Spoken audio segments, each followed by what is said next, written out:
Well. It seems like Robyn just might be exposing her hatred for Mykelti and Tony. It's Mary. Hey, but you guys are like, subscribe, and comment down below, y'all, because we have recently had a video blow up, and we've had a lot of comments, kind of talking about so many hundreds of comments, kind of talking about the relationship with Mykelti and Tony, and you guys brought Robyn and how they feel about how Robyn really feels about Mykelti and Tony. And you know, I have a suspicion that you guys might be right about some things. I feel that with Mykelti and Tony, I feel like once she used them, but do I think that she really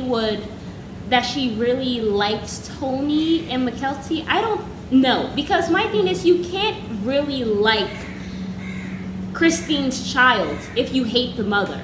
That's how I feel. She actually hates Christine. You can't really, I feel like she will always have an eye out on Mykelti. She's always going to be waiting for her to become a traitor, to turn on her. She doesn't trust Christine. She has had a hatred for her for so long. There's no way that she will ever be able to really love on Mykelti, especially when you see how she has been treating your other siblings.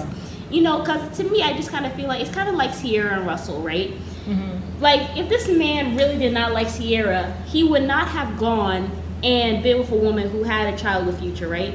And he definitely would not have gone and paid for the kids' college. Like the kids that Future had with other women.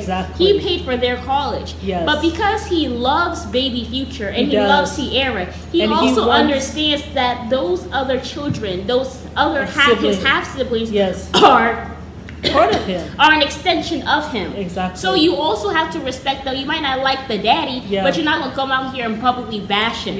You're going to continue and he wants them to be stable so that they don't like pull on Future juniors, you know, later on in life, his success or whatever. So he wants them also to stand up. He doesn't want like that jealousy between siblings and stuff like that. Let them be able to stand on their own. Let them be able to have access. Just like Future Junior is able to have access. So that's the thing also. Thing. But you know what I don't agree, because I know a lot of, there have been a lot of people in the comments talking about that Robyn probably is a racist. Well, I want to talk about that real quickly. Tony.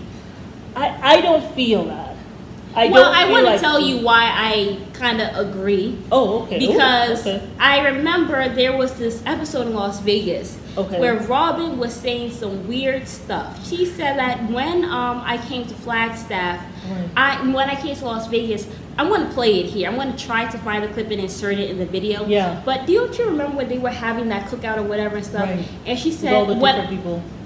And there was black people there, and she she said that stood away from them first, right? She was standoffish, for one, and then also I remember she said, when I moved to Las Vegas, I decided that I was not going to judge not even one of my neighbors, and I was just like, why? What would you have to judge them for? Right, it's because you don't know them.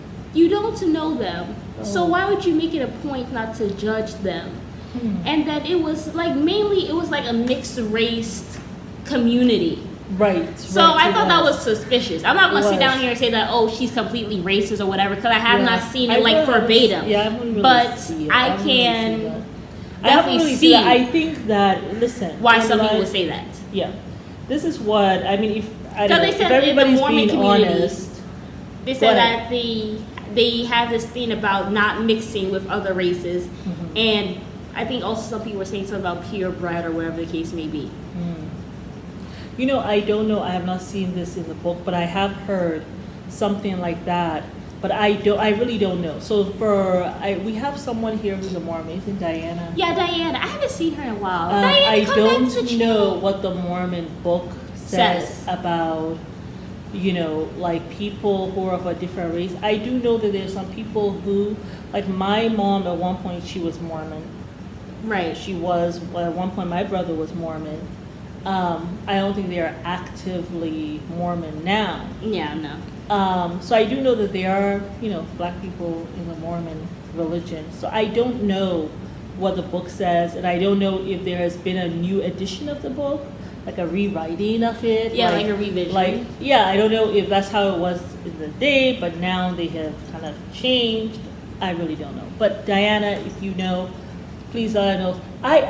I feel as though if everyone is being honest, everybody has their prejudice and their stereotypes or bias about people who are different from you. And it's only when you kind of meet people that you get to know and say, oh, okay, this person is whatever, And I have had people do that with me too. And I have thought that about other people. Right. That I know now. And I was like, oh, okay, this person is, pretty cool. Now, I never really say it to them because I don't want them to know that I was having a bias before. Right. But I have had people brave enough to tell me that. Like, oh, okay, I thought, I'm happy I met you or whatever because, I thought all Muslims were bad, Like, I was very afraid of getting close to any of them. But now, knowing you, I don't have that feeling anymore. Yeah. So I have had that. I've had people talk to me about, you are, I thought the people from West Africa were very, this kind of way.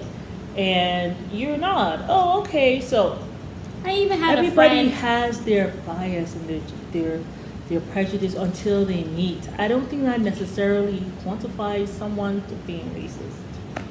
Yeah, 'cause Tony, I feel like when Tony came to the family, I feel like they did not like Tony, not because he's Mexican or he looked unkempt. There's some people who have long hair. Now, somebody did say that he looks like he has a little bit of crazy in his eyes, which I will kind of agree, But I don't think they didn't like Tony because of that. But I think they didn't think he was responsible because he was uneducated, and also had he not gone to college? I don't think he did. Somebody said he had it. I can't confirm nor deny, so I'm just going to say allegedly. Yeah. But I feel like because it was, I guess, in the terms of going to college, because they definitely wanted Mykelti to go to college. Yeah, but not because you don't go to college, that means that you're not educated. I just want to put that out there. Right. But I hear what you're saying. But Mykelti, did she stop going to college? She stopped going to college. She went to this pawn shop. She was expecting her to go back to college. I don't think it was really Tony who had that. I don't think they really had a issue with Tony necessarily, but they felt like he was coming in as a distraction because she was supposed to go there, get her shit together, come back and go to college. And now you're here with this guy who is now trying to marry you, and he's doing it so quickly. Like, you met him one day, the next day he's asking for your hand in marriage. It just seemed like he wanted to trap her so quick. So I feel like that's why they were angry with him. And Robyn was like, "Ooh, yes, I'm going to stick it to Christine and the knife, and I'm going to befriend this man, and this is going to be great. Yes, F you, Christine." So that's what that was about. As her child goes down the river of not graduating from college and all that, or even going to college, because I don't think Mykelti even went for a year. I think she went for 1 year because remember she was living with Aspen for a year. I don't remember her going to a college, so I remember her just packing her stuff up and going to the pawn shop. When we watched all the seasons back. Remember she and Aspen lived together for 1 year? That was after they were 18. That was after they were 18. So I think they were going to the community college or the college. Okay, well maybe she had a year of college. But Christine wanted her daughter to see the world. She didn't want her to get hemmed up with a baby. And then that man also quickly made sure that woman got 3 kids. I always kind of see it a little bit as a red flag when a man get a woman pregnant back to back to back to back to back. To me, it seemed like he wanted to make sure she don't leave. Now, there's nothing wrong with getting pregnant on the honeymoon. Yeah. There's nothing wrong with that. But like a year later, and he got you pregnant again, where is the healing for the postpartum? But I'm going to tell you one thing. Mykelti is looking really good. It seems as though she bounced herself back. Well, they both lost weight as well. She lost weight. She looks. But it wasn't fast though. This is 3 kids later. She finally got herself, But when I look at her now, like, she looks the best that I have ever remembered Mykelti. She just has to do something about her hair because it seems like it's quite faded. I don't know. I don't think maybe she's not dyeing it. Yeah. But she's looking good, and I'm happy about that. But yeah, I don't think she really likes Mykelti. I definitely don't think she likes Tony. Would Robyn have wanted her children to marry somebody who Like, if her child was Mykelti, would Robyn stand for that? Hell no. She would not have stood for one of her daughters marrying, one of her precious daughters to marry a Tony. There's no way in hell. Yeah. She would have been on Kody like a shoe. She would have been on her daughters like white on rice, okay? I don't think so. You better let these girls know what's up. No, she would have just told them herself. Yeah. Robyn does not shy away from trying to put her kids in check. Yeah. Now, this is how I feel. I feel like even though Robyn manipulated Mykelti in the beginning and kind of used her in the beginning to be her nanny and to kind of stick it to Christine, I feel like because Mykelti's kindness to Robyn has been so pure, I feel though that Robyn has softened towards her. I don't think she has it out for Mykelti anymore. That's why I want to disagree with you. Now, because I do not agree with that. I don't think her heart has softened at all. I feel like she's still using that child. She's just waiting for an opportunity to cut her off because she don't trust her. And she also really does not want Mykelti around her kids because she is Christine's child. She is watching her with 4 eyeballs, okay? Not just 2. 4. She gonna find 2 extra than watching Mykelti. Maybe Mykelti also is playing the long game. She's like, I want to keep a foot in my father's life, so that if anything happens to him, at least I also am part of the will, or something. I don't know. He ain't got no money. What are you wanna be sticking around for the will? It's the women that got the money, so you need to be fostering a connection with your mama. Anyway, Lord, listen, you all. I have taken some medications, and maybe I'm not thinking clearly. Okay. Oh, Lord have mercy. Okay. Well, I mean, that's what I think. What do you all think? I feel as though Mykelti has softened Robyn's heart. I don't buy that beat. I'm not buying that sandwich. Has Mykelti softened Robyn's heart to not be conniving and witchy woo with, with her and stuff. And Robyn says some things like, "Oh, Tony, we get each other." How? We get each other how? Like, are you all really good friends? Are you really good friends? Like, how? How does that work? It's too funny. Okay, so that's all. Yeah, y'all. But it's Mary. And Abba. You want just to like, subscribe, and comment down below. Bye.